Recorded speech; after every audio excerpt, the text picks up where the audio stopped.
Ladies and gentlemen, boys and girls, welcome to the Sean and Sax show. Here for another episode. Excuse me. We're just going to dive right into it today. How do you feel about that? So good.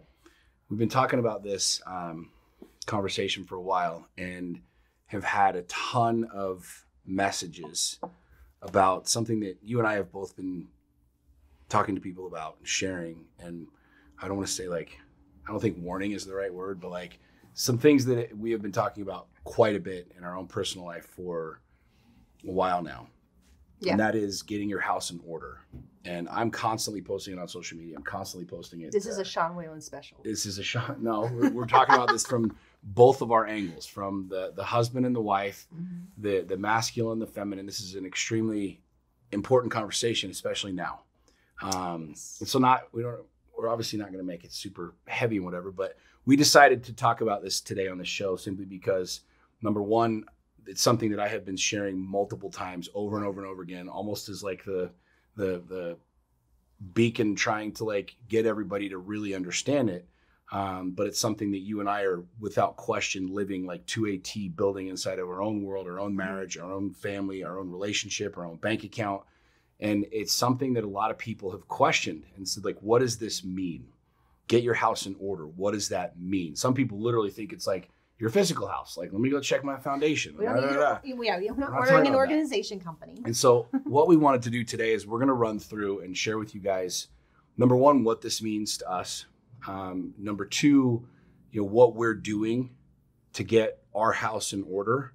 And then number three, really give you guys some practical insight and some practical tools that we're using. Again, you can do whatever the fuck you want. I tell this to people all the time, do what you want with what I share. I'm just sharing with you my world, my life, what it is that I'm doing. And, I feel like I'm in a pretty good place in life and our relationship is pretty strong and we're doing good things financially and the investments are growing and the businesses are growing and the kids are healthy and, call that what you will. And it's because we're living this. Correct. Call that what you will, but for us, it's the result of us getting our house in order.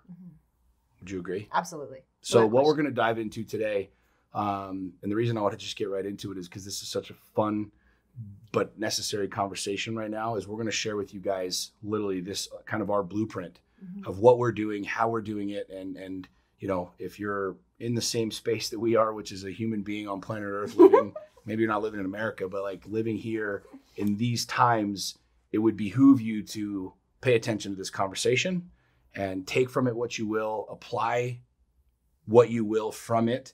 But if nothing else, take this conversation back home, take this conversation to your significant other, to your husband, to your wife, to your mom, to your dad, to your family, to your children. Exactly. I was going to say, and then to your children. So I wanted to, I share inside of Lions Not Sheep a concept called Core 4. Now, I learned Core 4 from a coach and a mentor. Steve Covey has been teaching 4 Core for 30 years. This isn't something revolutionary or new that I came up with or that we came up with. This is something that literally Tony Robbins has been talking about in a roundabout way for years and years and years and years and years. And it's really fascinating. We were talking with a builder right before we started the show about that. And he said, I read your book. And he's like, wait, where did you get that? And I told him that I got, that concept and that idea from my mentor and where he got it. And he's like, yeah, I see a lot of people talking about this conversation of getting your mind right and getting your body right and getting your finances right and all sorts of stuff. I said, yeah, that's exactly what this is, right?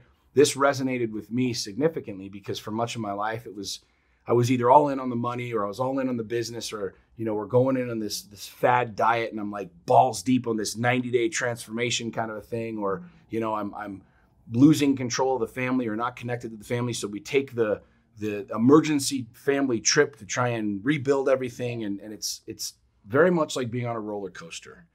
And I think that a lot of people could probably empathize with that and understand that because right now, our country, our society, our culture is very much on a roller coaster. We're up here, we're all over the place with, everything that's going on. And when I learned about Core 4, it took me about a year to really understand it. It took me a year to really understand that it's not a checklist. It's not a punch list. It's not a to-do item if I get around to it, but it's a literal way of living. It's a literal way of being. And this is something that you and I constantly talk about and constantly strive on and putting our plans together, and the emotional, the physical, the psychological, the financial.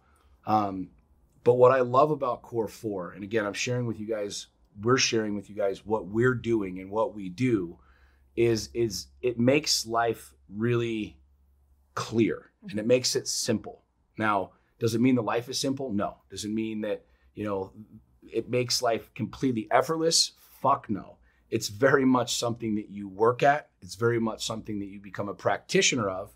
But I have found over the last, 5.5 years, as I have literally been a practitioner of implementing this is literally my life.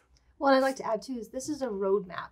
This is a blueprint for how to truly live a full life. And one thing I really want you guys to absorb, because this is something you said to me probably a year ago, is how you do one thing is how you do everything. Right.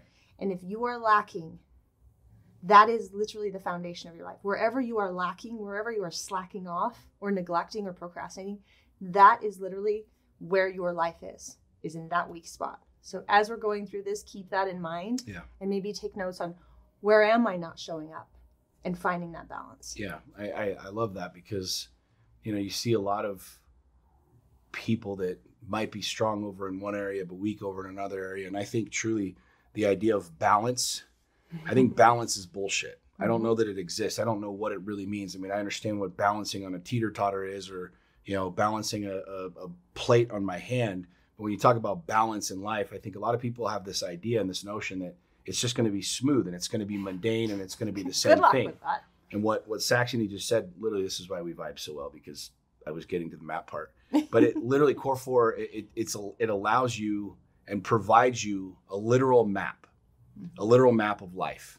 And that might sound hokey pokey or cheesy to some people, but I'd have you consider for a second, like, if you just stopped and said to yourself, I want to go to the beach, and you just started driving, chances are you could hit the beach. I mean, maybe you're smart and you head east and eventually you'll hit the coast, or maybe you head west and you might hit the coast, but you might end up in North Dakota first, and then down in Albuquerque, and then, over into Texas, and then back up into Washington, and maybe you end up in Laguna Beach, right? But what would it look like if you actually said, I want to go to Laguna Beach and here's a map to get there? It's far more effective. It's far more productive. It's a far better use of your time to actually have a map. And so what Core 4 has done for me and for us is it's literally given us a map of where we're wanting to go, literally choosing our destination, figuring out where it is that we want to get to, which is a feat in and of itself, but then giving you an exact map to get there. I mean, case in point, have you ever been to the gym and you see, perhaps this is even you see somebody walking in the gym like, all right, what do we want to go do today? And you kind of have the towel over your shoulder and you're like, well, maybe I'll go do a couple curls and then I'll do a couple legs and then I'll get on the elliptical for 4 minutes and I'll watch some Jerry Springer on the TV. And you look at those people and never have any results. But if you've ever hired a trainer, you've been specific or very clear, had a map for your fitness, you walk in today's chest day, and I know that I'm doing incline, I'm doing flat bench, I'm doing, all of these things. And I literally have my workout mapped out. The second I walk in that door, I know exactly what I'm doing, how many reps I'm doing, what the time duration is between reps. It's a significantly different reality in somebody that walks into the gym with a map and a plan of exactly what I'm going to do, and somebody that just shows up to the gym to quote unquote get in shape. Well, now apply that same reality to every other aspect of your life, your relationship. Well, we're going to get married and we're going to build big things and love each other. And all of a sudden you don't even know what your partner's love language is. And you're over here and she's over there and you guys are doing your opposite things and you're never really connecting. And 10 years down the road, you're like, fuck, I don't even know who you are. I don't even know, like, what are we doing here, right? Financially, we go to work, we grind, we hustle, yet somehow every Christmas it's the same conversation about we don't have enough money, or we don't want to do the things we want to do, or you can't ever seem to get ahead. You can't ever seem to actually make progression financially. There's this setback, or then there's that setback, and then there's COVID, and then there's the tranny went out in the car and all this other bullshit. And you seem to be in this place of constantly having the same conversations over and over and over, right? Yeah. Core 4 is literally the system that provides you the map of where this destination is, and step by step exactly how you're going to get there. So the first aspect of Core 4, and babe, cut me off here whenever you want, because I'm Baby, you're on fire. Get it. With this thing. Get it. The first aspect of core 4 is power. It's the body. It's the physicality, right? Dude, I wish you guys were watching this. I hope you're watching this right now because my wife is flexing her biceps and they're fucking amazing. Baby, you have veins popping out of your biceps. I know. It was arm day today. Did that happen Did that happen by not having a map, babe, by chance? No. Did that just happen because you went to the gym and said like, oh, I'm just going to go to the gym and work out today? No. No, you have. About 6 years ago, I hired a trainer. I literally said, I want to look like a fitness model. And he said, that's stupid. What do you really want to do? And I said, I actually want a really healthy body. And he's like, all right, I can work with that. Yeah. 6 years in the making. And so what happened when you decided, instead of saying, I want to be a fitness model to want a really healthy body, what did you do? Did you just show up and jump on the treadmill for 15 minutes and do a couple push-ups? Nope. I followed a plan. Exactly. I hired a trainer. I followed a plan. I was held accountable by that trainer, which helped me create new habits and new, basically daily regimens, which now I don't have an active trainer because it's so habitual that it's my lifestyle now. I want to talk about that because what you just said, literally, we have not scripted this out, friends, but what you just said is literally such a massive nugget that most people will never understand. Okay. Mm-hmm. As a coach, we coach. Like, we've got a coaching company and we help people, and people invest in coaching and they invest in experiences. What Saxony just said is literally a nugget of infinite proportions. I don't even know if you realize it. When you hire, I want you to just imagine this for a second. Something that you learned 10 years ago, right? Something that you learned for you 6 years ago from a trainer. You learned the dietary habits of somebody who had a fit, healthy body. You learned the fitness habits, literal workouts of a healthy person. And then what happens? You actually apply them, you get results, and those things stay with you forever. Mm-hmm. Like, I want you guys to understand this for a second. There's a lot of you right now who are like, oh, I'll just go to the gym, or fuck trainers. I don't need a trainer. I don't need somebody yelling at me or pushing me, whatever. I want you to imagine for a second that you take 60 days of your life, like the next 60 days, and you hire a trainer. Like, maybe, I don't care how fucking old you are. I don't care how fat you are. I don't care how skinny you are. I don't give a shit. But you're hearing this conversation going like, okay, power, like the body. I need to get control of my shit. And we're going to talk about why here in a second. But imagine for a second that you hire a trainer. Maybe you've been a cheap bastard and you're like, oh, I don't need to, or I don't want to, or what the fuck are they going to teach me? I can just go to YouTube and do it. You've never done it. You hire this trainer for 60 days. And literally this trainer gives you your map of food. Eat this, and this. Eat this time. Eat this time. Do this. They hand you the fucking 60-day map. Mm-hmm. In writing. Like, here it is. Here's your diet plan. Here's your health and nutritional plan for the next 2 months. Okay. They then tell you and work with you. Maybe you're going in every single day. We're doing this, and this. Chest day, leg days, back days, arm days, whatever it is. They also hand you a 60-day map of exactly what to do to get in shape. Now, I want you to contemplate this for a second, friends. You've gone your entire, let's say, 35 years of existence on this earth without having a trainer, saying, I don't need one. Maybe you're too prideful. Maybe you're this, maybe that. Maybe you don't want to spend the money, whatever it is. And you went from having none of that and candidly not very good results to now being in potentially the best shape you've ever been in and having the exact map of how you got there. Now, let's just hypothetically say, again, these are just hypotheticals, but whatever. Let's say that cost you $1,000 a month.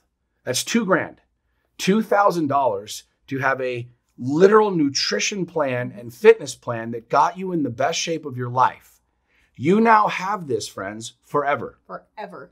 Like, this is what I don't understand. This is what, like, I don't really, I get why people are resistant to it because it seems like it's a lot of money. It seems like this, but perhaps for a second, reevaluate the conversation about hiring a relationship coach, about hiring a business coach, about hiring a fitness coach, about hiring a mental coach. In your mind, you're thinking about this expense or this cost when literally you could learn things that would change your life infinitely, forever, until the day you die. You could literally take that 60-day fitness program, babe, and redo it every 60 days and literally be in the best shape of your life. Yep. And I have kept these journals. I've journaled through these things that I've gone through, and I keep them like Bibles to reflect on. So if I need refreshing, I go back to them. I invest in my investment as well. Now, I wanted to say that because that's a huge fucking point. Mm-hmm. And what a lot of people, it's a great way to kick this thing off, to be honest with you. A lot of people don't understand what you just shared And I wanted to emphasize that because I have been in that space. Like I have literally made over the last few years, millions of dollars in my businesses because of a $15,000 investment in a coach. Yep. I can literally attribute to actions that I took that are now in my business that literally have made me millions of dollars to hiring a coach for $15,000 and spending a period of time with this person. Mm-hmm. But what I learned, I literally implemented into my life that is still part of my life. Core 4 is one of them. Core 4 is one of these things. It has radically altered my life.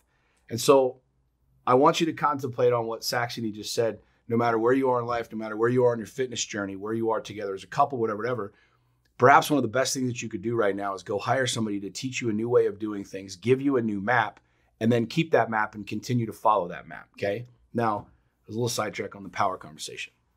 I want to talk about the mentality of like the power of the body for a minute, okay? Because fitness is very important to you. Fitness is very important to me. Why is fitness and why is power so important to you, babe? Well, for me personally, I have a lot of energy. I would have a lot of anxiety if I didn't move my body physically. We're animals.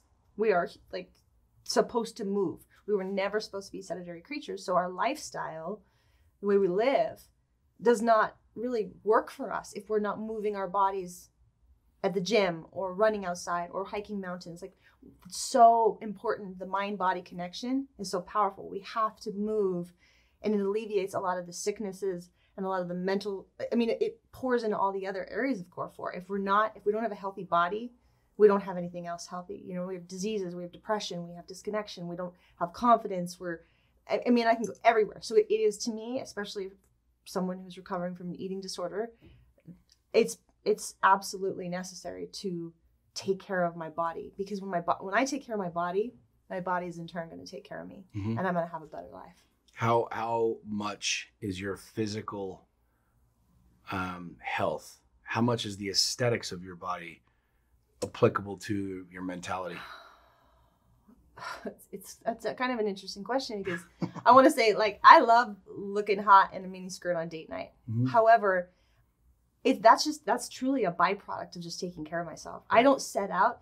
Sean can attest to this. I don't get on certain machines to work certain muscles so I have banging quads. Like, I work out. I move my body. I use free weights, and I do the Stairmaster. Like, I don't know how to build a physique in a way that's like supposed to be aesthetically pleasing. Like, I work out because that's what I love to do. However, I really love to be seen. I love to be naked, mm-hmm. and I love to be seen naked mm-hmm. by you. Yes. So that makes me in turn feel more confident, which makes our sex life better. So even though it's not on the forefront of my mind, I certainly love that it is a part of the byproduct. The byproduct, exactly. When you look sexy, you feel sexy. When you mm-hmm. feel sexy, there is, without question, and I'm not even going to go off on the studies and everything else, but mm-hmm. there is a direct correlation of your mentality, your mental clarity, your mental capacity, and your physical body, without question. Mm-hmm. I mean, guys, I'm not going to try and get all scientific on you and the whole thing, but just look it up. And the reality is, a better scientific experiment is, if you've been really, really, really overweight, mm-hmm. how is your mentality versus when you're in really good shape? It's really simple. It's really fucking simple. I know for me, there's two parts of the physical game. Number one is the energy, the movement of my body, my ability to be able to do things with my kids, my ability to be able to race trucks and play football and do those things. Whereas if I was 375 pounds, trying to ludge that down the street or across the football field or whatever, it's not possible to do, right? Mm-hmm. I'm literally raising 5 kids, wanting to show them a dad who's active, who's fit, who's able to throw the football, play basketball, do those other things. But the second part of that is the mentality or your mindset around the body. Yeah. There is no question, when I stand up on stage in front of 5,000 people and I know I look good, my mentality is significantly greater. My mental capacity is significantly greater. My confidence is through the fucking roof. When I could take my shirt off next to the pool and not have like the worry about my man boobs or jiggling around or looking like a fat lard, I have significantly more confidence. Yeah. Now, this is going to sting a lot of people, and there'll be a lot of people who are like, oh, well, fuck you and this, that, and the other. I don't really give a shit what you say about that. That is the God's honest truth. If you are significantly overweight and you don't have the confidence to take your shirt off, you don't have the confidence to get naked with your woman, or your man, or whatever, that is a serious mental fucking block. And I would be willing to bet that mental block also translates into other areas of your life. It probably translates into your finances. It probably translates into your job. It probably translates into your relationship with your children, so on and so forth. So, well, and I want to talk about nutrition, because nutrition is a huge thing for me, because I have major polarity. When I was sick with my eating disorder, I ate shit. I ate cheeseburgers and just garbage. And I felt like the way I felt was terrible. Right. Processed food, sugars, terrible. Now I still will eat cookies, because life is too short to not eat cookies. But overall, we eat very intuitively. We eat very clean. We eat from the earth. Like, in the way you feel when you actually love yourself enough to consume foods that are good for you, it's a game changer. You don't even feel like the same human being. So many people have been consuming shit for so long, they don't even know what good feels like. Right. They're drinking sodas and eating Twinkies, and your body is not made to consume that. Right. So that's powerful too. One other angle that I wanted to talk about on this, and this is a conversation I think geared and directed towards the men, but without question, women need to hear this as well. One of my favorite quotes is by Jordan Peterson. When we're talking about core 4, especially right now, getting your house in order from a man's perspective, right? The physical aspect is great. It's great to be strong. It's great to be able to lift heavy things. It's great to have a body that functions. I mean, I've got my bumps and my bruises and my knees and my back and all this other shit, but I feel like at 42 years old, I perform probably in the top percentile of all human beings on this planet. It's because I work my ass off for it, right? But there's another level to this that I think is incredibly important to talk about, especially today, especially with what's going on in our culture and our society, and the war on masculinity and the war on men being men. Jordan Peterson said something that I want to hear I want you to talk about this for a sec, because I want your insight, but I want to share this really quick. His quote is this, quote, "A harmless man is not a good man. A good man is a very dangerous man who has that under voluntary control." A harmless man is not a good man. A good man is a very dangerous man who has that under voluntary control. What does that mean to you, Ben? The first thing I thought of was the ability to physically protect his family, himself and his family and his resources. Especially now in the world right now, things are shifting, and we're starting to see how incredibly dependent we've become as a species. And it's frightening to think that and that's what the whole episode is about. This is being able to protect your kin, like yourself and your people. Right. And if you physically can't actually take care of the protection, you're fucked. Yeah. Like, that's how attracted are you to a man who is a pacifist who wants someone else to protect his family? Obviously not very attractive. I'm married to you. This is a huge deal, guys, because I wanted to inject this in this conversation simply because if you know me or if you follow me for any period of time, you know how I feel about this, and I am very much an advocate for violence. Now, when you hear that word violence, you probably have a natural reaction to think, oh, violence is bad. Violence is bad. But the truth of the matter is violence isn't good or bad. Violence is real. Yeah. Violence is very real. And since the dawn of creation, literally this world is trying to kill you. You walk off, prove me wrong, go walk off into the fucking mountains in Alaska with no bear spray, no guns, no whatever, and there's 100 different creatures that would fucking kill you in 2 seconds without feeling bad about it, that would eat your ass. Period. Like, this world is trying to kill us. Storms are trying to kill us. Mother Nature is trying to cook us in the fucking deserts. It's what it is. Like, this isn't some made up airy-fairy bullshit. But the truth of the matter is that we have been taught and programmed to avoid violence, to go away from violence, to go away from these things that are quote unquote scary. And what I wanted to inject in this conversation is that I implore men to understand that you need to take an about face from that reality, and you need to learn to become violent.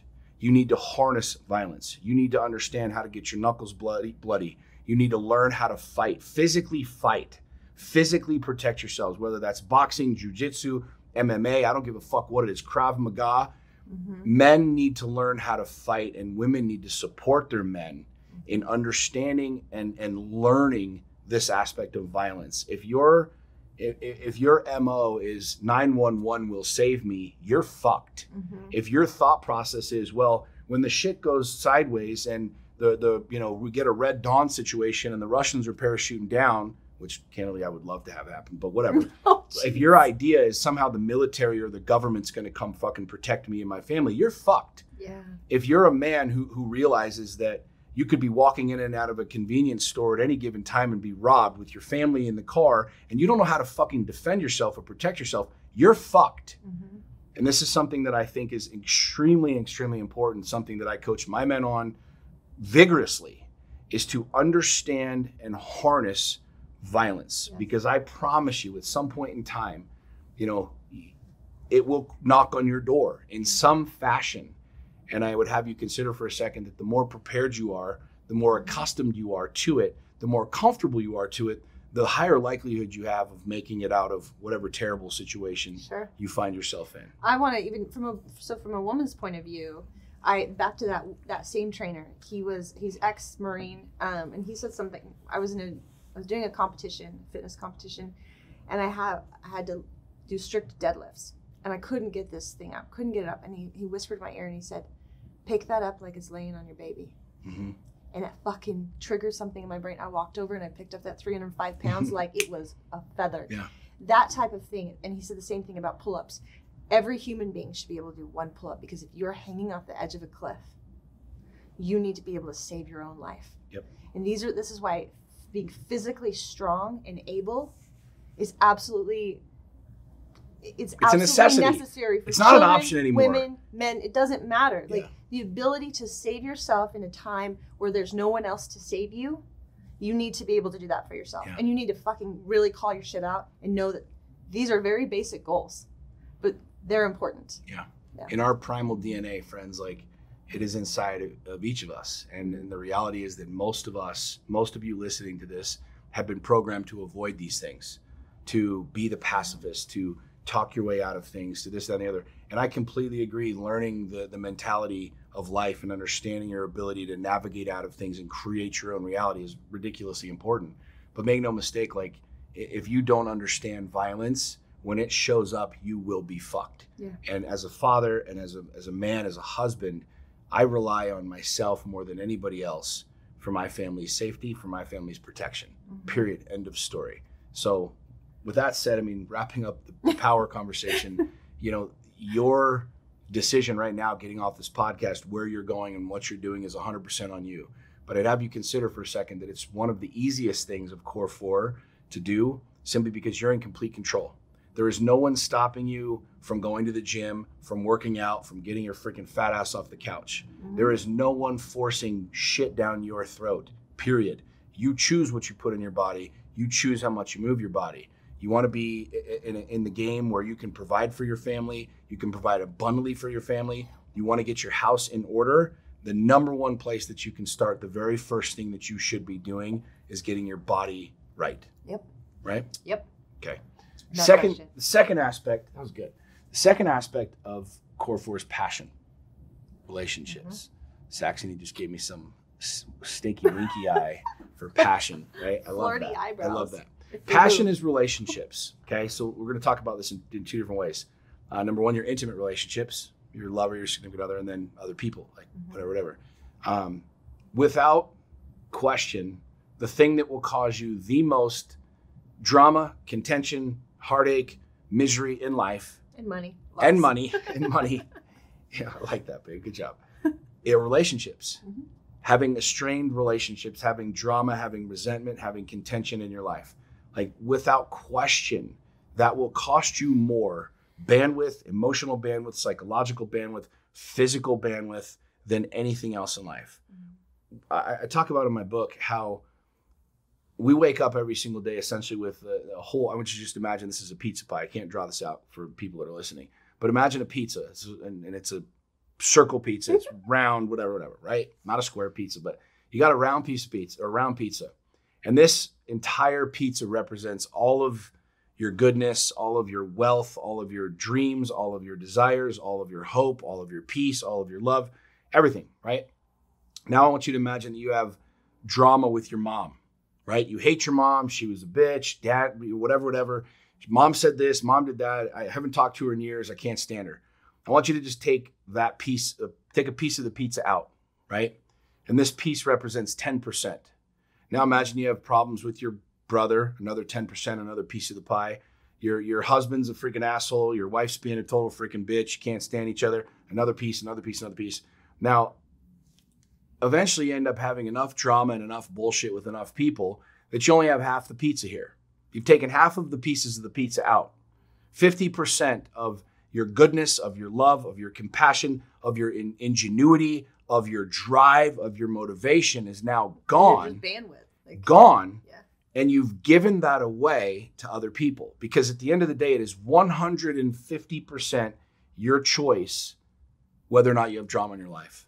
Yeah. It is 150% your choice whether or not you have resentment with a lover, whether or not you have beef and drama with your neighbor, with your mommy, with your daddy, with your boss, with anybody. And so we are these creatures trying to build relationships with 50% capacity. Now we can talk about this with money in a second, and I can literally show you how drama in your relationship is literally costing you money, fellas and ladies. But I want you to fathom that for a second. Like, you're choosing in having an estranged relationship to have that drama, to have that resentment. But Sean, you don't understand. Bullshit. Literally, yeah. Babe, I know that you got me on this, and you'll talk about this in a second. But if you have drama at all in your life with another human being, it is your choice to have that drama. As you're driving down the freeway, some dude flips you off, and you decide to get out and beat his ass, or he threw a banana at your windshield. Guess what? You chose that.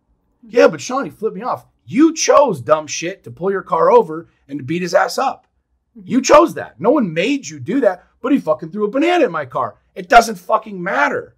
You chose to get out and put yourself in that situation. Well, my dad was an asshole. Great. It's your choice to be mad at dad. Well, my brother said this, or he fucking ripped me off, or whatever. It's your choice of who you decide to have drama with, who you want to be mad at, who you want to be angry with. Mm-hmm. Would you agree, sweetheart? Oh, absolutely. Like, this is really, really, really difficult for people to wrap their heads around, because we all have stories and we all have excuses and we all have things, and we're like, well, they did this and they did this and they did this. This took me a lot of years to understand. When I went through my divorce, it was like, yeah, my wife said this and my wife did this and she was a bitch and she was this. And the turning point for me came after my divorce, when I really started to understand this. 12 years ago is when I got divorced. 12 years ago is when I really started to understand how big of a victim I was. I found myself saying, well, I did these things, but it was because she did this. I was really angry, but it was because she was a bitch. Well, I said these mean, hateful things, and I sent these nasty text messages, but it was because she fucked around with my kids and when she was dropping them off or picking them up. And all of a sudden I realized, like, I gave her all of the power. Mm-hmm. And so I did something, and take this for what it's worth, friends. If you have beef and drama and you decide that you want to actually reframe that, I stopped saying the word but. And it was something that was brought to my attention, like how big of a victim I was being. And I realized that the power that I understood and brought back into my world was when I stopped saying the word but. Mm-hmm. So instead of saying, well, I was an asshole, but it was because she was this, I just said I was an asshole. And the truth is that was really, really, really difficult to understand for a lot of years. It was really hard for me to say that, because in that moment, you're taking 100% accountability for everything. Mm. In that moment, you're saying, I was an asshole, period. And if you're listening to this and you have any type of drama, resentment, bitterness, anger, anything to anyone in the past, I want you to contemplate that for a second. You can say, well, I do this, but it's because she did or he did. I say these things, but it's because, or I feel this way, but it's because he did or she did. Stop saying the word but. Literally take the word but out of the conversation and say, I'm angry. Mm-hmm. I have resentment. I'm frustrated. I'm an asshole. I say mean things. Now your mind is going to go, but. Yeah. And I want you to contemplate for a second that if you want to get back to an entire pizza, then you want to get back to a place where you can be fucking gangster with your mind, gangster with your time, and be fucking free as shit. You have got to be operating with 100% capacity. And so long as you have any type of drama, any type of beef, any type of resentment with any human being, you will never be playing with a full deal. I want you to talk about when somebody does you wrong with money, because we watched this clip from Bronx Tale. I am obsessed with this mentor. I even we were so Scott good. and Ann the other night, and I'm like, can you play that and tell them this, because it was so good. Yeah. From Bronx Tale. Yeah. You know. And explain this, because it's such a good thing, because so many people get screwed over with money, and they get so hung up on this money, and it takes so much bandwidth. So just say that. I'm glad you brought that up. Yes. The scene basically in the Bronx Tale is where the kid gets off the bus and a guy runs across the street who owes him $20, and he's like, "Hey, give me my fucking money!" And he's running across the street, and then the gangster is like, "Yo, Pete, whatever his name is, Pete, come here." He comes over and he's like, "What the fuck you doing?" He's like, "This guy owes me $20 fucking. He's been dodging me for 2 weeks."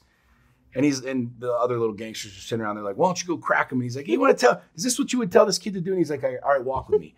And so he's walking down the street with this young kid. So here's kind of the Godfather and the head gangster with this younger kid. And he's like, "What's up?" And he's like, "This kid owes me money." And he's like, "Well, is he a friend of yours?" And he's like, "Not really." And he's like, "Do you hang out with him?" "Well, not really, but I know the guy and he owes me money." He's like, "Well, then think about it this way.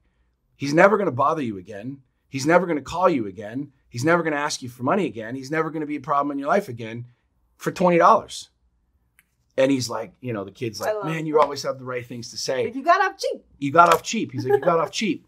And I have had many, many, many experiences in my life, some recent, that people have just flat out been a piece of shit. They've just flat out ripped me off. Mm-hmm. Just flat out absolutely ripped me off. And my mindset has changed so much in the sense that in that moment, in that instant, you literally just bought my friendship for that amount of money.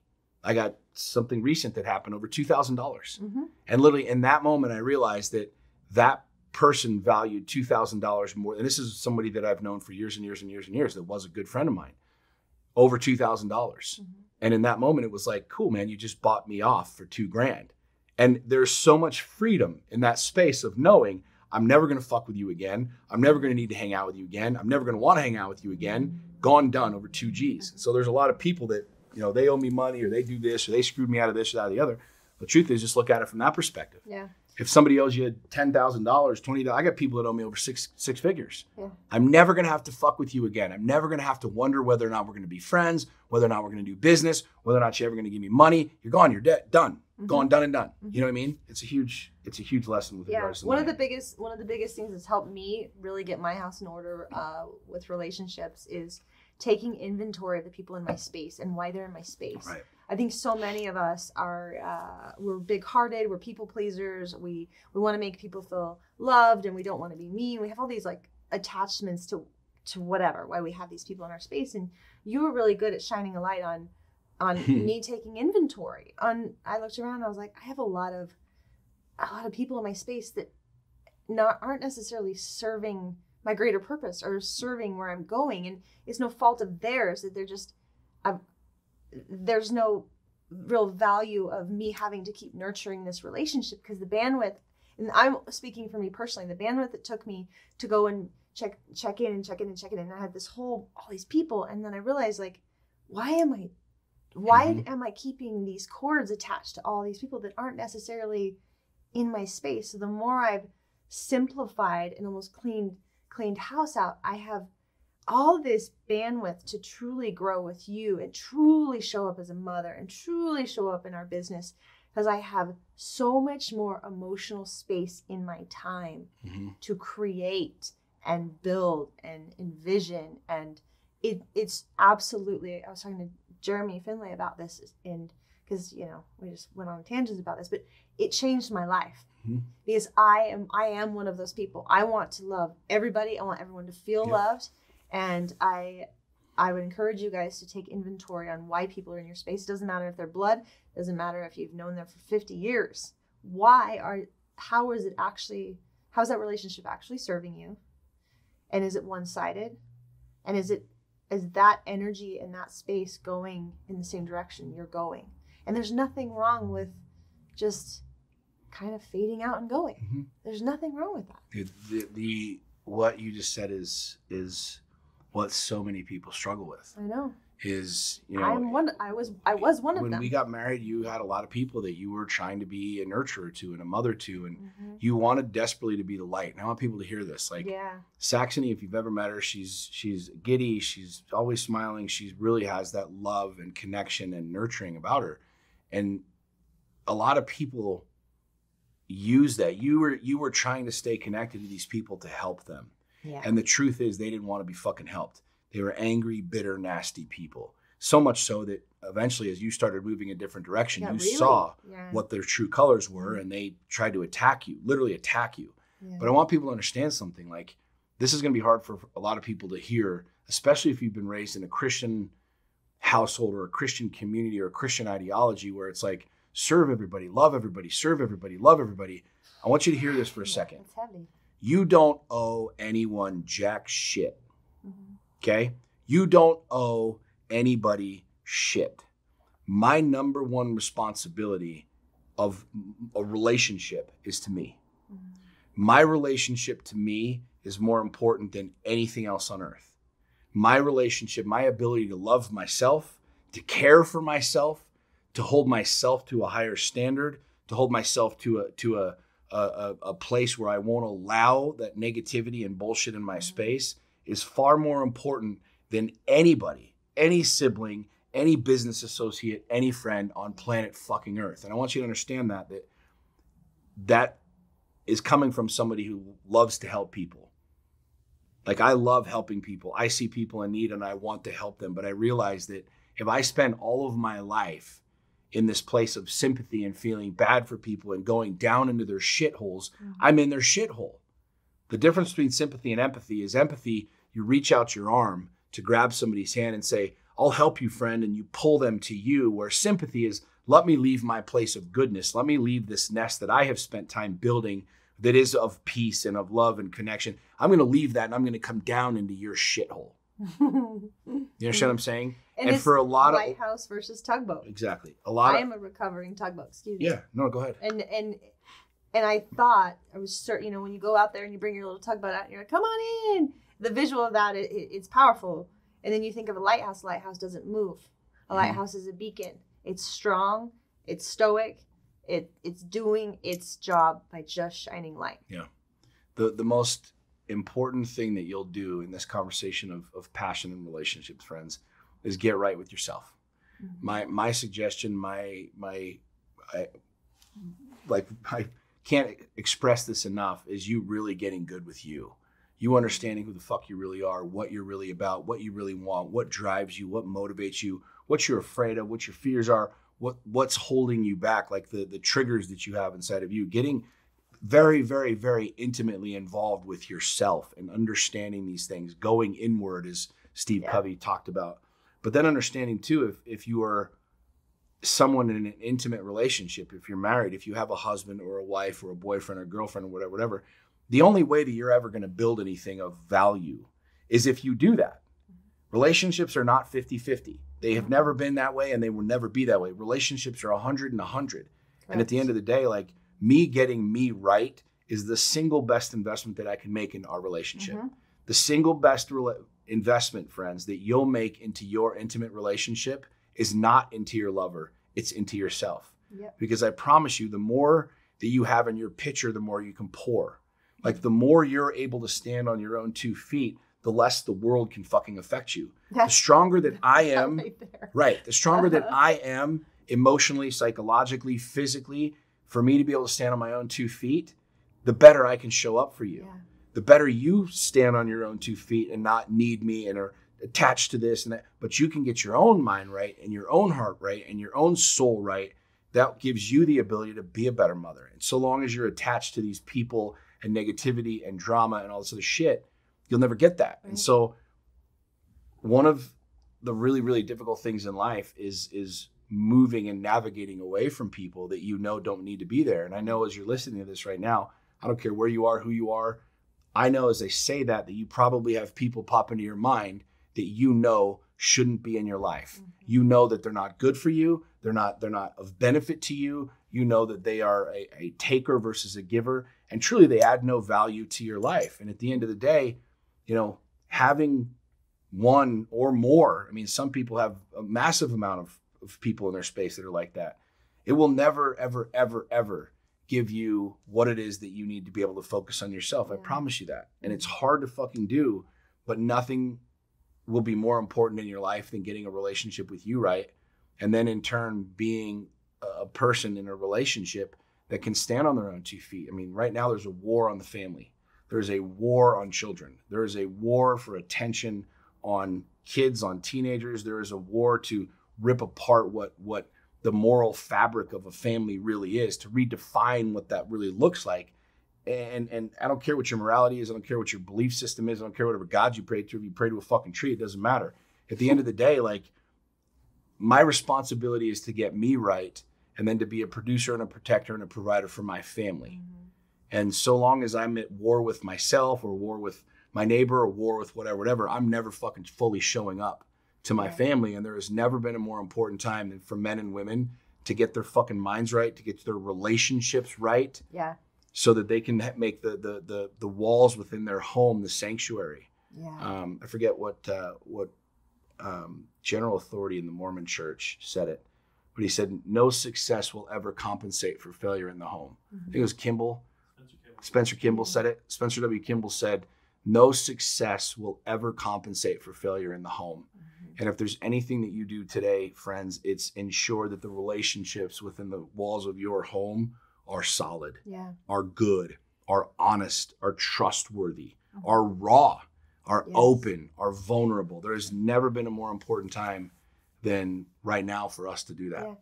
Yeah, especially like turn your television off. I mean, there's so much fear mongering going on right now. People are just being herded around like sheep. And if you truly don't know where you stand and you truly don't question why you're doing or why things are happening, you are literally just going to be pushed with the flock. So pay attention, get right with you. And this could bleed right into spiritual too, purpose. Yeah. So the next, you want to talk about the next one? Yeah, might as well flow right in. Go ahead, baby. Take this one. Yeah, this is my favorite. Purpose. Purpose is mind and spirit. This is truly where the most pivotal shifts of my life have happened. When you were talking about hiring coaches, like you think about hiring therapists, hiring shamans, whatever type of spiritual work you're going to do, and getting your mind right is, also like being, you always say like being the warrior in the garden. Like this is a very powerful place. When you have control over your mind, the world can't control you. My heart goes out to the world right now because there is so much fear very close to my home and my family. I haven't seen family members in a long, long, long time because they've been on lockdown. And my mind is I've gotten my mind very right to my truths, that I won't be swayed, and I won't raise my children in fear. I won't live in fear. I will continue to show up and live my best days regardless of what is going on around me. And it's because I have absolute conviction in my truths with my mind, and my mind is calm. My spirit is healthy. I have an extremely powerful and close connection with God. I attribute a lot of that with my, the work I've done with shamans and other things. Like this is the core of what makes every day beautiful for me, no matter what's going on. I read a book, and I have no idea what book it is. It was about a mother that raised a child during the Holocaust. And it was the child's recollection of the story. And she said that his mother made the whole thing a game. So it's like she shifted this child's mental state of, instead of living in this horrible time, it was like they had this, she made it a game. So it's almost, she created this false illusion of what was really going on. And this child ended up surviving the Holocaust, and all these, he has this good reflection of what happened. And that to me was so powerful, because I kept thinking, like, if you can survive the Holocaust, you can truly make it through anything. It's your mind, to have control over your mind. Prisoners of war, there's story after story after story. You control your mind. It doesn't really matter what's going on in the world around you. My favorite book of all time, if I was stranded on an island and it could only have one book, it would be As a Man Thinketh by James Allen. In my opinion, it's one of it's probably the greatest book ever written. And James Allen talks about how your mind is literally a garden. There's so many nuggets. There's literally hundreds of nuggets in that book. That's so good. But he talks about how your mind is literally a garden. And it will produce something.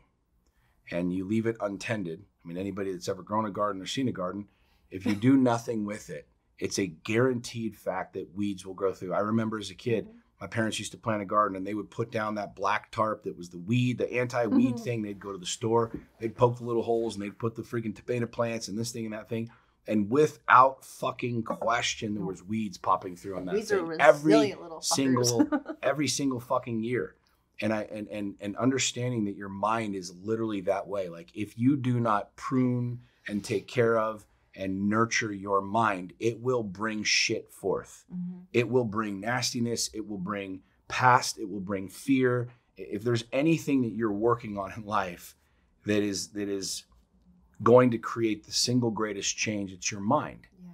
And it's just like a muscle. It's just like a business. It's just like anything else. If you're not exercising your mind every single day, planting new seeds, planting good seeds in your mind, don't be surprised that you find yourself in darkness. Don't be surprised that you find yourself in anger and bitterness and resentment, in fear and fucking depression, right?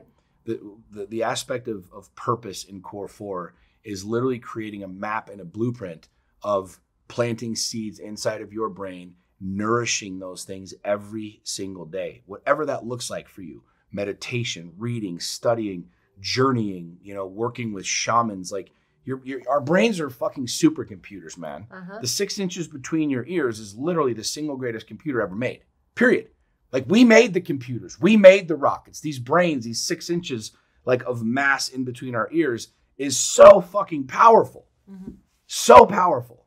And yet we let the media and we let the news and we let the social media and we let these people have so much fucking influence over our mind and somehow wonder why our output is dog shit. You know what I mean? Dog shit in, dog shit out. That's how it's going to work. And so one of the most important things that you'll do in literally living Core 4 is building a literal wall, a fortress around your mind and ensuring that you're in control of it. Ensuring that you're in control. Like the physical nature of a fight is a direct result of an internal battle. It's just the physical nature of it, right? Think this through. I'll use the same example I just used. Your mind was pissed off far before you threw the punch at the guy that threw the banana at you on the freeway. Your mind lost control. You lost control of your ability to reason long before you ever threw a fucking punch. My entire philosophy, my entire game right now in life is becoming that warrior who lives in the garden. And what people don't understand about this is like, I would rather be a warrior living in a garden than a gardener living in the war.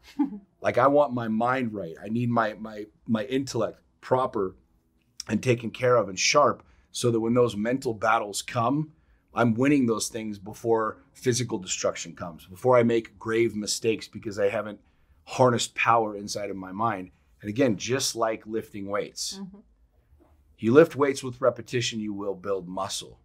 You insert seeds of goodness into your brain. You literally harvest good fruit when you do that. It will happen. So the understanding the spiritual nature of it as well, understanding that there's a connection to something bigger than you. Again, I don't care what it is.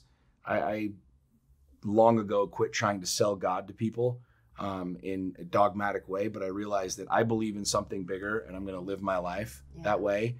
Whether you do or don't, that's totally fine. Whether you believe in God, believe in this, it doesn't really matter to me. But the spiritual nature of life is understanding that there's something bigger. It's asking more questions.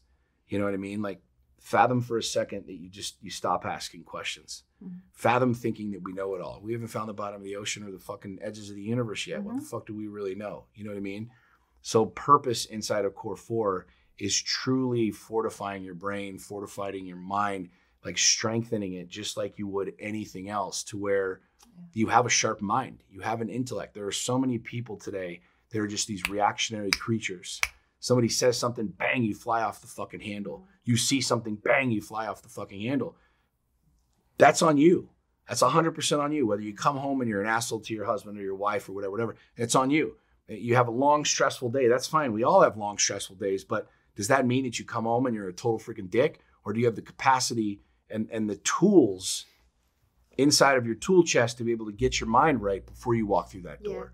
Shift your mentality so that when you see your kids, you're not a freaking grumpy piece of shit, or talking to your wife like dog shit, or talking to your husband like he's a freaking asshole. Our minds literally are capable of anything. Mm-hmm. This is something I firmly believe. Our minds are capable of anything. And so long as you're about the work, so long as you're about figuring that out for yourself, where the depth is, where those like real cool experiences are happening, the sky's the limit.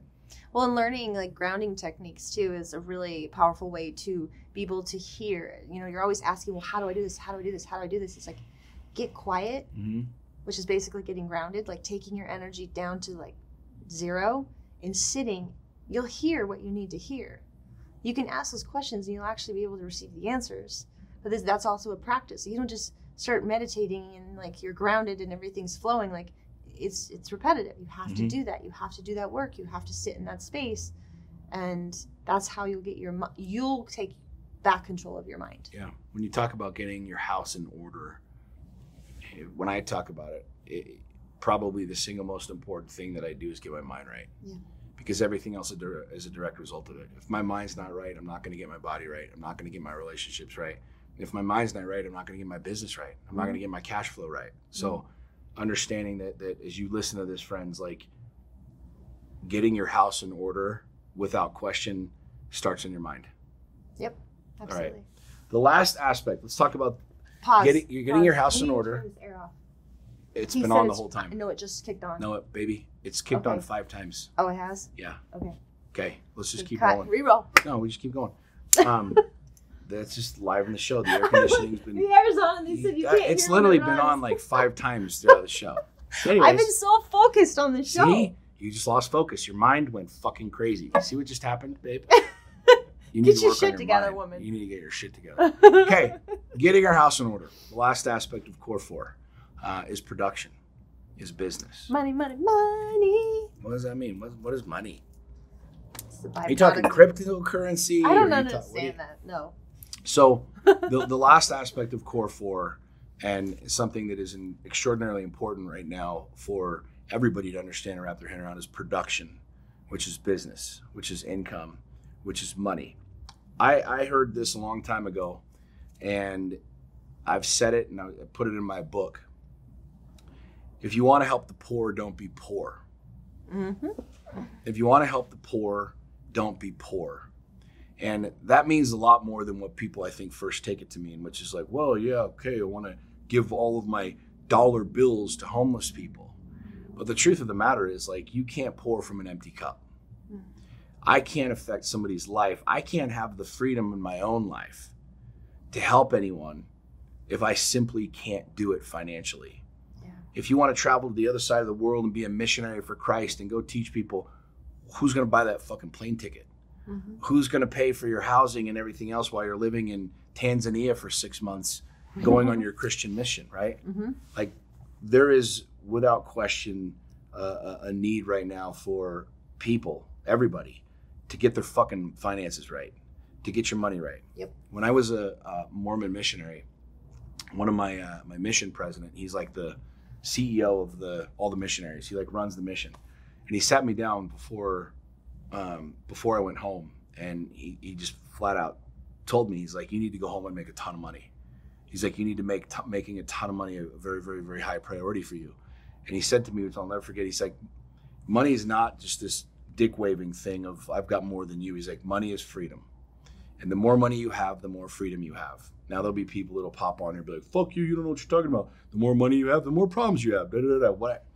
I can attest to you that I have been flat ass fucking broke in life. And I've been a multimillionaire in life. And I would far rather have more money in my bank account than less money in my bank account. I am a far better man. I'm a far better lover. I'm a far better husband. I'm a far better dad when I have more money in my bank account than less. And this is a very rudimentary comment here, but the truth of the matter is that when you're talking about getting your house in order, right? I'm not going to turn this into a business show and teach you the strategies and the structures of building an effective business and sales and marketing and systems and structures. We can Join do the all den if you want to. We can do all that. But I want you to understand from the aspect of getting your house in order, how imperative it is that you have financial resources for your family. Yes. If you don't have the financial resources to be able to buy emergency supplies for your family, I want you to just think through that one scenario. I can run through 1,000 scenarios with you right now. We've seen recently when Texas got fucking chilly for a couple of days, people lost their fucking minds because they didn't have sleeping bags. They have blankets. But Sean, it doesn't get cold in Texas. You're missing the point. The fact of the matter is you weren't fucking prepared, right? Well, then when you had the opportunity to go buy your sleeping bags, they were all fucking gone. And all the money in the world you would have given to be able to have a sleeping bag. Yep. Understanding that your production capacity is in direct relation to the value that you add. What that means for people, if you don't understand that, is you literally have at your fingertips a supercomputer. This is a cell phone. If you're just listening to this, I'm holding up my iPhone right now. This is a fucking supercomputer. The answer to every single question in life is on here. Maybe not like where we came from or where we're going or where does God live. What I thought of. But you actually Really? probably find answers there. But how to make millions of dollars, how to build business, how to turn my passion into a business, how to turn my hobby into a business, how to sell junk from my garage and make money. Mm-hmm. Like there is nothing more imperative that you'll understand about production than knowing that you have your finances in order. Yeah. And what I look at that as is knowing that you have a year's worth of cash in the bank. Mm-hmm. Now people say, well, that's fucking dumb. Why would I leave it there? This and the other. Listen, when you get to a place of creation and you realize that not all money needs to be deployed and put into the marketplace. I know tons of very, very, very wealthy dudes that have millions of dollars sitting in cash in their bank that they can access at any given time. Yep. Okay. I'm not a financial advisor. I'm not giving you financial advice other than to make a fuck ton of money. And if you don't have the skill set right now, if you don't have the knowledge right now of how to do that, I urge you, I implore you to stop wasting time on social media, liking fucking videos of fat kids falling off skateboards, and start to become a practitioner of knowledge, Yep. practitioner of wisdom, understanding, copying what wealthy people do. We have never had a time like this, friends. We have never had a time like this where you can literally follow on social media billionaires.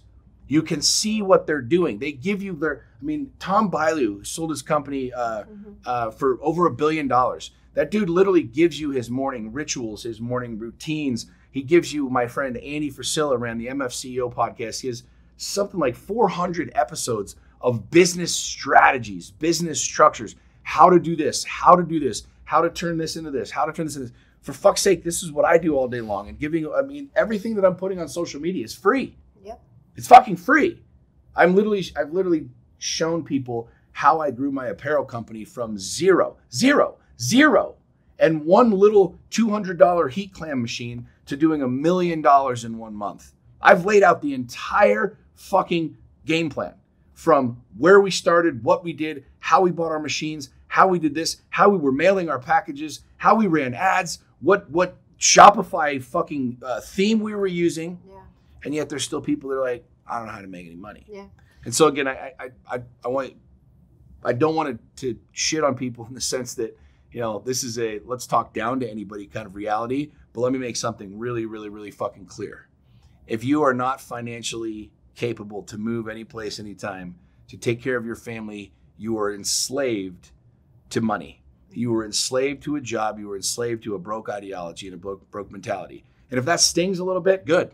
Perhaps you needed to hear this. If that stings a little bit and you think that I'm an asshole and I'm presumptuous, well, Sean, don't ever forget where you came. I know where the fuck I came from. I know where the fuck I came from. I came from a mom who worked 2 fucking jobs, and I watched her work 2 jobs. I know where the fuck I came from, which is why I'm so goddamn passionate about waking people the fuck up to becoming financially independent and financially wealthy. Yep. Well, that's like, when I look back, I was just having all these thoughts of, how I got to where I am. And I think back of like, I was a welfare mom. I was a young welfare mom. And I remember I've always been a rebel to have-tos. I don't ever, when people are like, well, you have to have a 9-to-5 job. You have to go to college. I'm like, yeah, do you really though? Because I think I have a better way. And I was young I remember going to Czech City, getting payday loans. I mean, I literally have done the worst of the worst financial things. I had, collections, all this stuff. And then I kept thinking, like, this is not what I want to do. So I kept finding ways to level up and making small choices that compounded over time, where I finally, I got a good job at a financial institution and I was the best of the best, and they convinced me I was getting paid the maximum amount, and they praised me, and come to find out I was only making $49,000 a year, and that's not a lot of money. That was not a lot of money for the quality of life and what I wanted to do with my life. And I quit that job. I quit this corporate job as a single mom, and I went to work for myself. And I made a plan and I stuck with it, and I kept making, taking whatever money I made, and I would compound it. I would roll it in as the next investment. Because what I wanted more than anything was I wanted freedom. I wanted to be a mom. I wanted to have my time. I was buying my time back. Mm-hmm. The simplest thing of I didn't want to ask another adult if I could go use the restroom. And I know that sounds so silly, but I knew that for me, that was the driving force for continuing to get in a better financial situation, to where I could wake up in the morning and make my kids a real breakfast and drive them to school or walk them to school and to be there and pick them up. And I'm not saying working a regular job is a bad thing, but for me, I wanted that in my life more than I wanted anything. And so I knew that was going to take me having money that was in excess of what I was earning there, or at least constructing my life to where I could live free. And I've successfully done that, and I've yet to fall on my face. I just sold my last house and made multiple hundreds of thousands of dollars in equity in a very short time. And I will continue to compound that, because the quality of my life and having my freedom and financial freedom is most important to me, because I want to be fully present in my life with my family, and living each day truly is the best day of my life. So what's cool about what you just said in conjunction in relation to Core 4 is you were essentially doing what Core 4 is, creating this map long before you even knew about it. Absolutely. And I think that's what is really powerful. And again, I don't want to turn this into like a practical, here's how you start a company, here's how you create an LLC. But from 30,000 feet, like Core 4 is literally having a map of financial prosperity. Yes. Core 4 allows you to look at production and say, okay, here's where I am. Exactly where I am. No bullshit, no lies. Here's my income. Here's my debt. Here's my obligations. Here's what's in savings. And looking at it saying, okay, I want to go here. I want to be here. And that might be, I just want to have all my credit cards paid off. That might be, I want to have an extra $500 a month to put into savings. That might be, I don't want to live paycheck to paycheck anymore. Now here's why Core 4 and getting your house in order is so fucking crucial, and why this works so well is because if you find yourself in that situation, chances are, look at your last couple of years. And if you look at your last few years, you probably have some really shitty habits. You probably have said the same thing over and over and over again. You've probably made the same declarations every December 31st for your New Year's resolution that you're gonna, but you have no actual map and you have no fucking plan. Mm-hmm. What Core 4 allows you to do, and especially with money, is here's the target that I want to hit. And you can literally build an exact map to that. If you might say, I want to make $1 million a year, you could go online right now. There are literally thousands of millionaires that are giving you free information, free education of exactly how they did that. Mm-hmm. Exactly how they did that. No strings attached, no bullshit. It's up to you of what you do with it then. Mm-hmm. So if you truly want to change the reality, if you truly want to have your house in order financially, literally exactly identifying that destination. Where do I want to be? What exactly does that look like? Not ambiguous. I want to make more money. Bullshit. Everybody wants to make more money. What the fuck does that even mean, right? Yeah. I want $10,000 per month. I want $1 million per month. I want all my credit cards paid off. These are exact destinations that you can build a map to. Remember we talked about going to the ocean? Well, let's go to the ocean, kids. When you get in, you start fucking driving. Maybe you hit the water, maybe you don't. You know what I'm saying? Same thing with Core 4. Same thing with production. Same thing with your money. I want to make more money. What the fuck does that even mean? Good luck. Good luck. But if you say, I want 10 grand in my bank account, dope. Now you can build a map to that. Now you can build a daily executable action map to that exact target. When do you want to do it by? Such and such date. Great. You literally back into this reality. This is what Core 4 does. This is why it's so important. And again, with the context of this podcast of getting your house in order, the simple numbers are 77% of Americans right now are living paycheck to paycheck. Yeah. It's almost 80%. Almost 80% of Americans have less than $5,000 in savings. Now, maybe this is you listening to this. Maybe this isn't. But I'd have you consider for a second that if this is you, I'm going to give you some fucking hard-ass truth right now. If you're living paycheck to paycheck, you're a fucking slave. And if that paycheck gets cut off, you're in even deeper fucking shit. Because now you're reliant on a government, a system, an institution that doesn't give a flying fuck about you. Mm-hmm. If you're sitting there with less than $5,000 in your bank account, you don't have the ability to go if you needed to go. You don't have the ability to go buy emergency supplies and things that you need for your fucking family. You don't have the ability, if an emergency came, to even pay for it. Yeah. Like, that reality isn't bad. That reality should wake you the fuck up. Yeah. That reality should sting. Instead of looking at wealthy people or prosperous people as villains of, well, fuck them or fuck, perhaps it's time that you shift your mindset, friend, to copying them, to really studying them, to reading their books, to learning what it is that they do. It's really easy to vilify somebody that has something that you don't. It's really easy to say, well, you got lucky, your daddy's rich, or the market was right. It's really easy to be a fucking victim. It's really, really, really easy to blame everybody on planet Earth for your financial woes.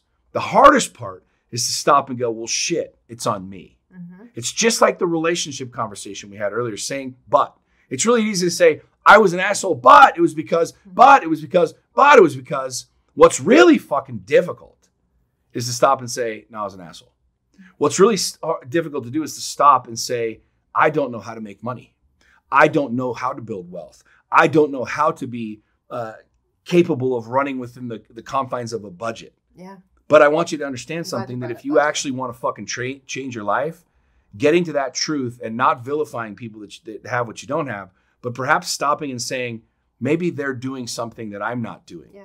Maybe Andy Frisilla has dozens and dozens of $1 million cars because he's doing something. Maybe Tom Bilyeu and all these other really successful entrepreneurs, the Ed Miletts of the world, who give out fucking mounds and mounds and mounds of free information and fly on their own private jets and make millions and millions and millions of dollars. Perhaps instead of me thinking that they're an asshole, or me being jealous or envious or too fucking prideful to swallow my own shit, perhaps if I looked at them and said, maybe it's time that I start duplicating the actions of success, maybe then your life will change. Yeah. Maybe instead of vilifying people because they have something and have worked for something that you haven't worked for, perhaps you start copying them. One of my favorite books is Steal Like an Artist, written by Austin Kleon. I strongly suggest everybody get it. And he talks about literally how nothing is new. No ideas are really that new. If you stop and think about it, like all people are doing, like an artist who paints the Eiffel Tower. Millions of people have painted the Eiffel fucking Tower. You didn't create something new. You just put your own spin on it. I mean, Jesus, somebody invented a pool noodle. You didn't invent styrofoam. You just figured out a different way to use styrofoam in the fucking pool, right? This is something that is very, very, very real, very applicable, and very much within reach of every human being listening to this. Every single person listening to this podcast has literally the tools and the capability within their own hands of creating abundance and creating wealth. The separating factor is what you're going to do with it and how hard you're willing to work for it and what you're literally willing to come up to the table with and checking your ego, checking your pride and saying, someone teach me. Because just like what you talked about with fitness, if you think about right now, friends, go and hiring a financial guru, hiring a financial person, hiring a coach that can teach you how to build business. Let's just say he's got a 90-day program to help you start your first business. What you'll learn in those 90 days could literally be paying dividends to you 25 fucking years from now. Yep. Your $1,000, $5,000, $10,000 investment, $200 investment, fucking $50 investment on a fucking book could literally be teaching you things and giving you nuggets that you will use for 20, 30, 40, 50 fucking years down the road. Mm-hmm. But yeah, you stand in your own way going, oh, I don't want to pay that person to teach me. I don't want, so you stay stuck on the hamster wheel. Yeah, and most people won't implement it and be brave enough to follow through. Right. And the brave ones I mean, you can look at any of these. There's so many cool success stories, and it came down to just pure bravery. They made a decision and they went for it. They believed in themselves, and they, like maybe they failed.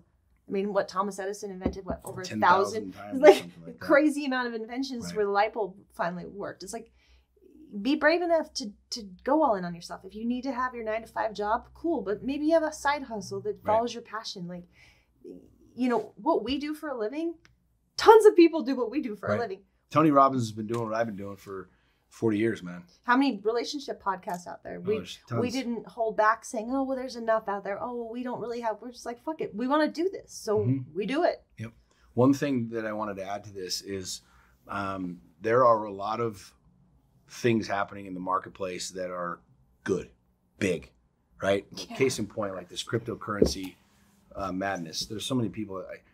People misconstrue what I say all the time because they don't think logically about it. But the reality is the people that are making a lot of money in cryptocurrency, and I'm talking like legacy type of money, real money that will stay around, are people that already have it. People that win the lottery, they end up going broke because they don't have the financial savvy to be able to understand how to do it. But I want you to understand something.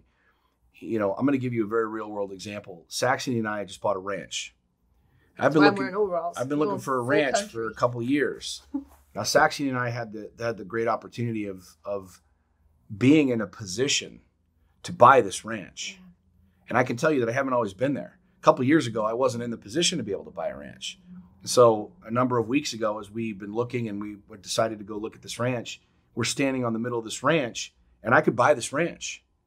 Like, I'd spent the time, putting in the time, sucking gravel, like learning the lessons, doing the work, the blood, sweat, and tears, whatever you want to call it, to be able to put myself in the financial position to buy a 500-acre ranch.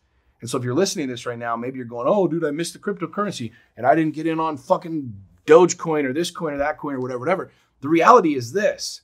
There will be another one of those tomorrow, and the day after that, and the day after that, and the day after that, and the day after that. The reality is, like, what are you going to do about it today? Because what I chose a number of years ago is I'm going to get my financial house in order. Like, I'm going to build my shit. We talk about getting shit in order. I'm going to build my financial freaking house. And I found myself standing on a 500-acre piece of ground saying, I want it, signing a contract and writing a fucking check. Now, some people look at that and say, well, you're arrogant, you're presumptuous. I don't give a fuck what you say. The truth of the matter is, if you followed my journey over the last couple of years, you know what the fuck I've been doing and what I've been up to. And I goddamn well built that. And I don't like to deserve whatever. I put myself in the driver's seat. I put myself in a financial position that when that deal came, I was able to write a check. And so wherever you are right now, whether you're 25, 35, 45, 55, understand that you literally can take this singular moment and build a new map. And if your map is, I want to become a millionaire inside of 24 months or 36 months or 18 months, or I want to make $50,000, whatever it is, one of two things will happen when you turn this off. You'll either plant your fucking flag in the ground, and you will become ruthlessly and savagely committed to a plan, an actual map, or you won't. And I'd be willing to bet that the people that get off this, that plant their fucking flag in the ground, are in a radically different financial position in 12 months than they were listening to this podcast. Yep. And I don't care if you're already wealthy, if you're already making the gravy, whatever. But this is how it works. My good friend Ryan Stewman did a post today, and I won't take the time to read it, but I'll preface it. And he talked about how there is no secrets to this. There are no secrets to business. There are no secrets to making money. There are no secrets to any of this shit. There is no secret to getting ripped. There is no fucking secret to getting a six-pack. There is no secret, friends. It is not a secret. You got to eat healthy and you got to sweat your ass off, period. You want a six-pack? You want to fucking get in good shape? Eat fucking real food, healthy food, and get ripped. There's no secret to having a good relationship. Tell the fucking truth, be radically honest, be radically fucking vulnerable, and communicate, period. There's not a secret to making money. Millions and millions and millions of men and women have made billions and trillions of dollars for hundreds of fucking years. Copy them. Do what they do. They've obviously created patterns that have gotten to them to that point. Yeah. Copy what they're fucking doing and do the work, plain and simple. And I will tell you that the reason that I was able to write a check for a ranch is not because of what I did yesterday or a week ago. It's because what I've been doing for the last 2 years and 3 years and 4 years. Yeah. And some of you may want to try and fast track that deal, and that's totally fine. But I'd have you consider that If you want this next Christmas to be different than the last Christmas, what you're doing right fucking now will matter. Like if you want next summer to be different than the previous summer, it's not what you're going to do rolling up to summer. Like it's going to matter what you do right now. And all of the resources are literally at your fingertips. Mm-hmm. The question is, what are you going to do with it? Yeah. Damn. Good? Was that good? Did we get that? Bombs. So many bombs. Guys, the Core 4, I wrote about it in my book. If you haven't read my book, it's like $4 on freaking Amazon or $5 on Amazon. And I literally mapped this entire thing out. I talk about Core 4, what it is, how it works. But I will tell you that the reason that, I am where I am today and what I'm doing, it came from Core 4. And I will say the reason that I'm in this relationship with you, the reason that I was able to purchase a ranch, the reason that, I'm in probably the best shape I've ever been in my entire freaking life, the reason the relationship with my kids is the way it is, the reason that my relationship and your relationship with my ex-wife is the way that it is because of what I've done with Core 4 and how much I've eaten, breathed it, slept it, ate it. It has literally become my life. Mm-hmm. It's not a checklist item anymore. It is literally a way of being. And I will say that without question, the reason that I've got my house in the order that it's in, is it in the best order? I don't know. It's in the best order it's ever been up to this point in my life. Sure. And it'll continue to get better and it'll continue to get bigger, is simply because I made it a priority, and I made getting my house in order a priority. It made me a priority. It made Core 4 a priority. And, as the saying goes, results don't lie. Yes, sir. Anything else you want to add, baby? No, I love this episode. I hope it helps many people get more clarity on, like you hear advice, you read books, and it's like, then how do I actually implement it? Right. This is a how to implement it episode. And I truly hope you guys listen to it multiple times. I hope you take notes, and the engagement on our social media is super great. I try to respond and have communication with a lot of you. We truly give a fuck about people. Yeah.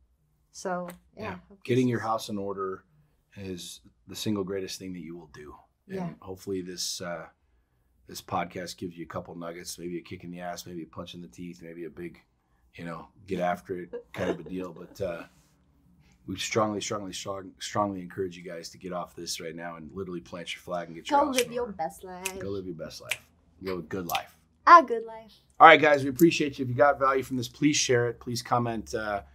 We really do appreciate seeing that. And I know there's a lot of people that need to hear this episode. So please give this a share wherever you're listening to this. And we appreciate you. Love you. See you next time.